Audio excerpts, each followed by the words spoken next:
எவ்வளோ ஒரு அருமையான பாடல். Super super. இவர் தந்தை மாயம் பெற்ற பிள்ளை அவர் பேச்சை கேட்க மாட்டேங்குதுன்னு விஷ மருந்து சொல்கிறார். அது தெய்வம்னு தெரியாமல் இப்படி ஒரு தகப்பனை நான் எந்த உலகத்துலையும் பார்க்கல. இதுதான் தெய்வம். விஷத்தை அருந்து விட்டாரு தெய்வம் பிரம்மனாகர்.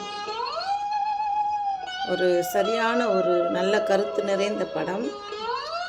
இந்த மாதிரி பழைய படத்துகளை பார்த்து மக்கள் சந்தோஷமாக அந்த பழைய படத்தில் உள்ள கருத்துக்களை நம்ம மனதில் ஏற்றி நம்ம பிள்ளைகளை என்ன முறையில் வளர்க்கணும் அப்படின்ற மாதிரி பந்த பாசத்தோடு வளங்க. அவங்க நம்ம நாளைக்கு நம்ம குழந்தைய நம்மளை உட்கார வச்சு சாப்பாடு போடுவாங்க. இவர் தான் அவருடைய உலகத்தை படைத்த ஒரு கடவுளே தகப்பன் கொல்ல ஆரம்பிக்கிறார். விஷத்தை அருந்துட்டார். விஷம் அருந்தின பிறகு தாயே அம்மா பாசம், தாயின் பாசம் இதுதாங்க. இதுதான் தாயின் பாசம். வீடியோ பிடிச்சா லைக் பண்ணுங்கள் மக்களே.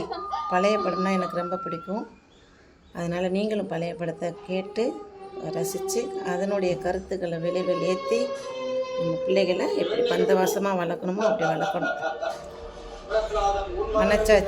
மனச்சாட்சி பேசுது. இதாங்க உலகம், இதாங்க நீதி, இதாங்க நேர்மை. இந்த படத்தை பார்த்து இந்த கதையின் வரலாறை பார்த்து நம்ம இப்படித்தான் நம்ம குடும்பத்தில் செயல்படணும், நம்ம குழந்தைகளையும் இப்படித்தான் நல்லபடியாக வளர்க்கணும். ஏன்னா எந்த குழந்தையுமே அதில் தெய்வப்பட்டு நிரம்பிருக்கும்.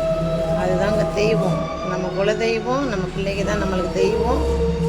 நம்ம வீட்டுக்காரு, நம்ம குடும்பம், நம்ம புருஷன், நம்ம பிள்ளைங்க, அதுதான் மெயின் முன்னுரிமை. நம்ம குடும்பத்துக்கு முன்னுரிமை கொடுத்து தான் அடுத்தவங்களுக்கு.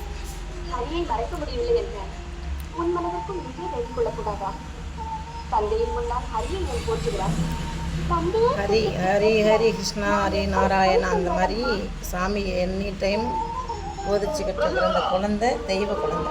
அது மாதிரி நம்ம குழந்தைகளும் தெய்வ குழந்தைகளும் பார்த்து நல்லபடியாக இருங்க. வள வளம்னா செல்வியக்கா சேனல். தேங்க்யூ, பாய்.